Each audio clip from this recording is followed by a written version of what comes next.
Perang saudara yang berkepanjangan di Majapahit menyisakan penderitaan bagi seluruh rakyatnya. Penyakit dan kelaparan serta kemarau yang melanda dan pengambilan pajak menambah kesengsaraan dan penderitaan rakyat jelata.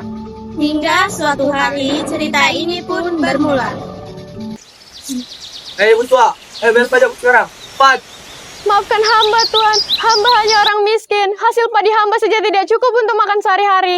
Lah, ini sudah perintah dari Majapahit. Ngapa tahu itu? Maafkan hamba Tuhan. Tiba-tiba, seseorang yang tanpa diketahui menepis pukulan prajurit tersebut hingga membuat prajurit itu terkejut. Apa yang kamu lakukan pada ibu ini? Siapa kamu? Sudah dijagoan. Assalamualaikum. Perkenalkan, nama hamba Raden Said. Hah? Raden Said? Maafkan hamba yang telah lancang ini Tuhan. Baiklah. Tetapi kamu jangan menarik pajak lagi di sini. Apa kamu tidak tahu? Jika di Paten Tengah telah terjadi kemarau dan penyakit. Ya Tuhan, tadi saya diperintahkan oleh panjenengan pangeran. Baiklah. Sekali ini kamu saya lepaskan. Tetapi kamu jangan menarik pajak lagi di sini. Terima kasih Tuhan.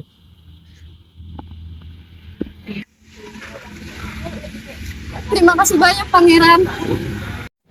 Akhirnya Raden Said pergi menuju istana untuk menemui sang ayah yang berada di istana tersebut.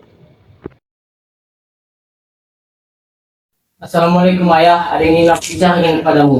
Waalaikumsalam, tapi kau boleh pergi. Baik Tuhan. Ada apa gerangan wahai anakku?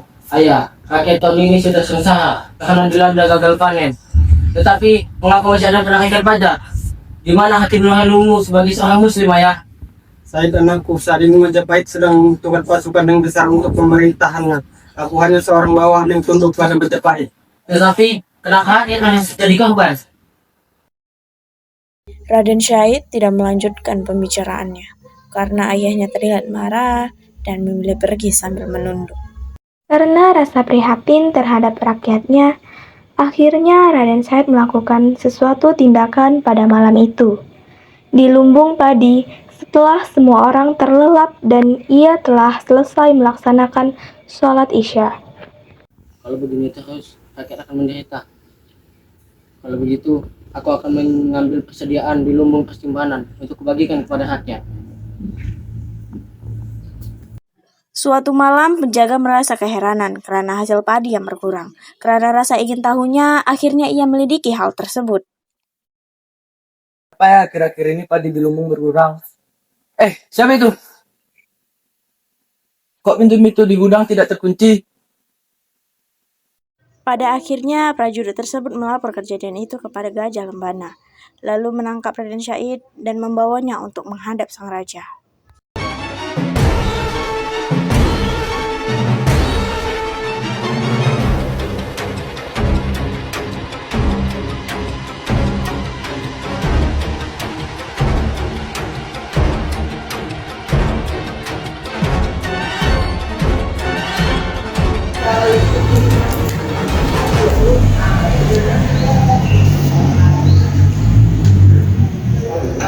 Sungguh memalukan perbuatanmu. Apakah kau merasa kekurangan sampai kau mencuri? Cepat hukum dia, cabut buah atas kali dan kurung dia di kamarnya. Baiklah.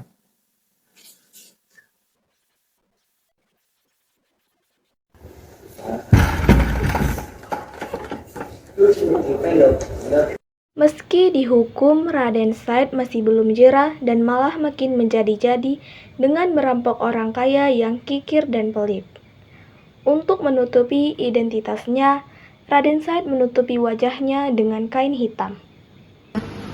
Setiap hari ada saja perampokan. Kita harus menjaga barang gelap agar tidak dicuri pasaku. Benar, Cu. Kita harus waspada. Jika uang kita dicuri, bagaimana bisa kembali barang lagi? Tapi kenapa ya? Adilan itu baik, tidak dapat menyelesaikan masalah ini. Apa jangan-jangan dia itu raja yang berguna? Iya, Adipati sungguh tidak berguna. Setelah terlelap agak lama, tiba-tiba datang seseorang yang tidak dikenal masuk dan merampok rumah orang kaya itu.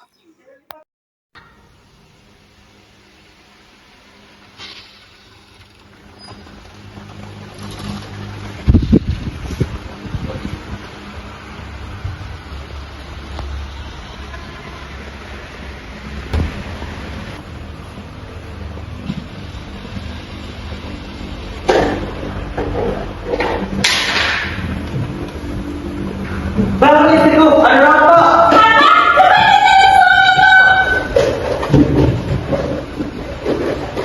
Yang ternyata suami orang kaya itu kalah jago. Ayahnya aku mendapatkan harta orang kaya pelit dan kikir ini dan akan kubagikan kepada masyarakat.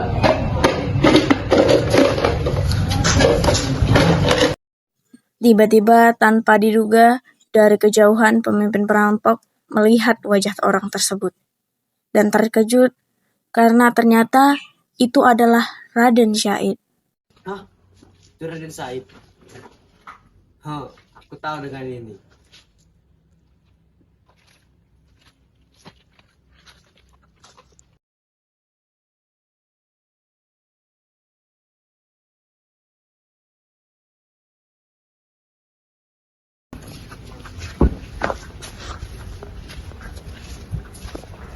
Dengan cepat, perampok menjarah seisi desa itu.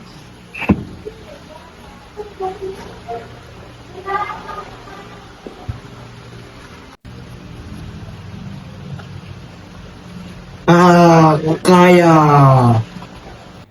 Ia teringat bahwa di desa itu terdapat seorang gadis cantik jelita yang ia dambakan.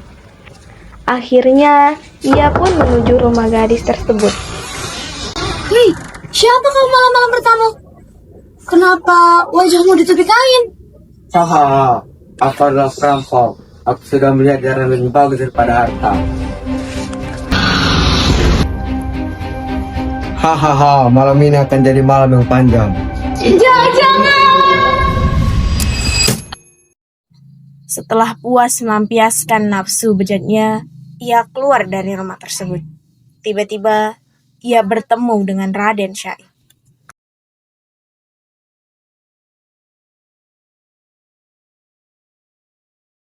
Hei, siapa kau? Kau tidak perlu tahu siapa aku. Tanpa pikir panjang, akhirnya perkelahian pun terjadi dan dimenangkan oleh perampok itu. Raden Said yang kalah dalam perkelahian itu berjalan tertatih-tatih. Tubuhnya tersungkur menahan rasa sakit yang begitu hebat. Setiap langkah terasa berat, namun ia tetap berusaha bangkit.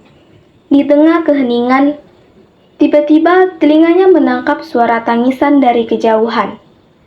Suara itu menggema lirih seolah memanggilnya.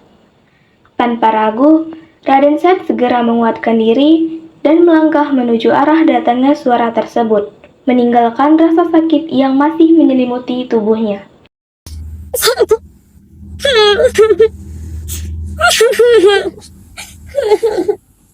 Hei, mengapa kamu menangis? Sebenarnya apa yang sedang terjadi padamu? Siapa kau? Pergilah!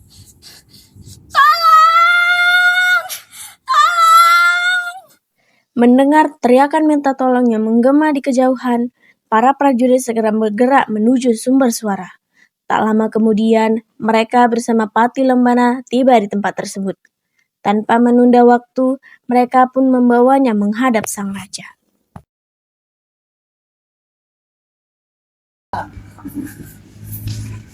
Izin yang mulia, hamba membawa pelaku perampokan dan pemerkosaan.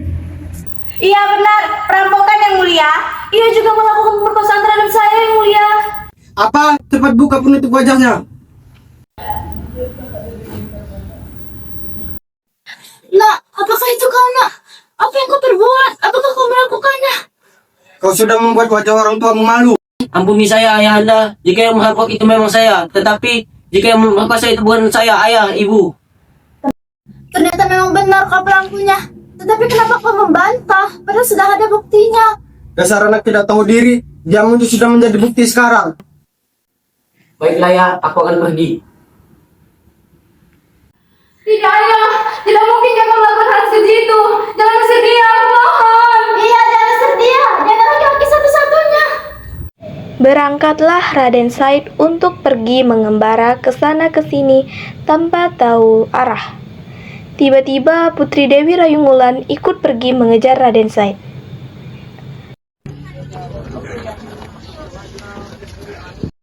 Ampun yang mulia. Dewi Rayungulan tidak ada di kamarnya. Dia pergi mengajar Raden Said yang mulia. Apa? Sekarang putri kita. Bagaimana ini? Aku tidak bisa berbuat apa-apa. Kemudian Dewi Rayung Wulan dan Raden Said berjalan keluar dan sampai di Kadipaten Tuban.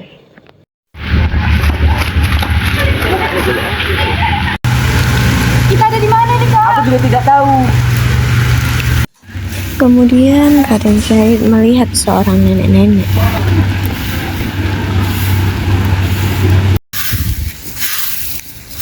Assalamualaikum, Nek. Iya anak muda, ada apa? Aku ingin menitipkan adikku bersamamu. Aku yakin dia akan aman bersamamu. Apakah dia orang baik? Tenang aja nak, aku akan menjagamu bagaikan cucuku sendiri.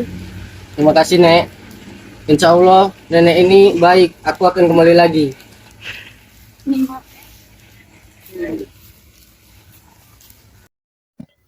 Akhirnya Raden Syahid berjalan meninggalkan mereka berdua, hingga sampai di hutan lebat yang terletak di perbatasan Kadipaten Tuban dan Bojonegoro, yaitu hutan Gelagahwangi. Di hutan tersebut, Raden Syahid juga dikenal dengan nama Lokajaya, menjadi seorang perompak yang terkenal kejam. Sampai di suatu ketika, lewatlah seorang kakek tua. Hei kakek tua, kelihatannya tongkatmu bagus. Kalau kau mau lewat sini, serahkan tongkat-tongkatmu. Jadi satu kau ini. Emangnya kamu mau buat apa untuk tongkat? Ayo. Tongkat ini akan aku jual dan akan kubagikan ke masyarakat yang membutuhkan. Jual pun ini akan laku. Wah, memang tongkat biasa. Dijual pun tidak akan laku. Itu kamu ingin, ambillah boy. Mungkin buah itu lebih berharga. Baiklah. Naiklah Lokajaya. Kemudian ia terjatuh karena mengira bahwa itu adalah buah emas. Padahal hanya buah kolang-kaling.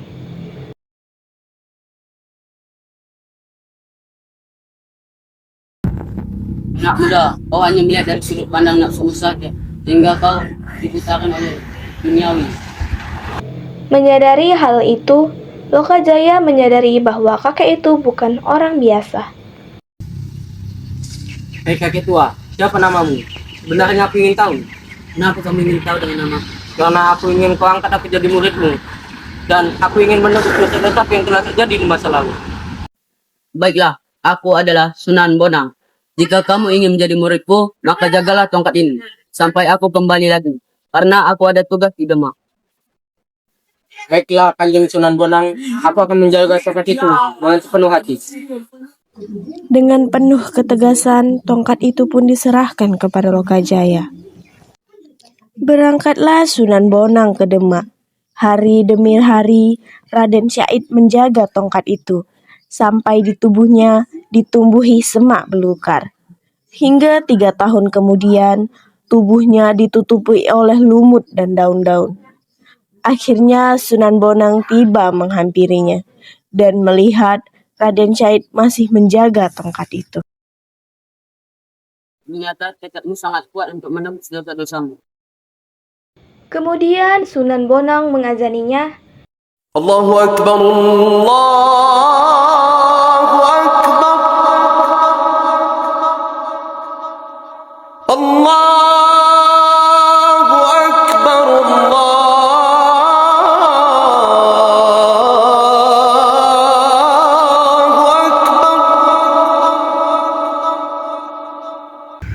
Terbangun.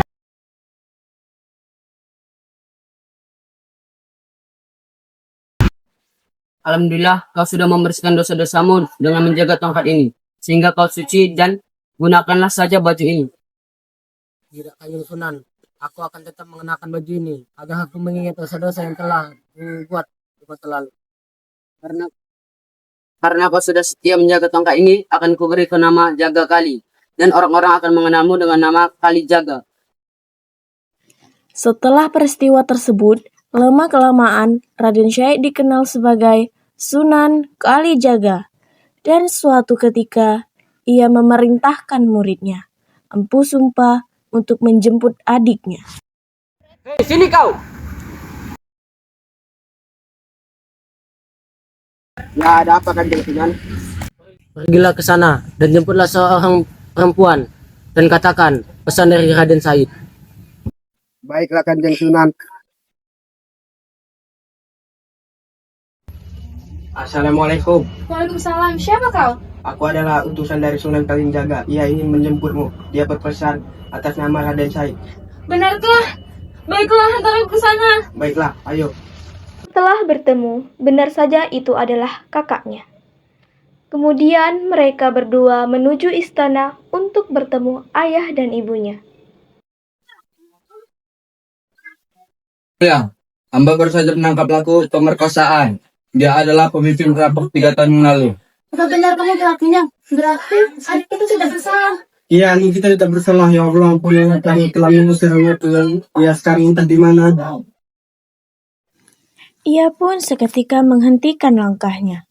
Dengan raut penuh keheranan, ia menoleh kepada istrinya dan bertanya, apakah ia juga mendengar lantunan ayat-ayat Al-Quran yang merdu dari kejauhan? Suasana hening sejenak, hingga tiba-tiba seorang dayang istana datang tergesa-gesa, menyampaikan kabar bahwa putri mereka, Dewi Rayung Rembulan, telah tiba bersama 2 orang yang menyertainya.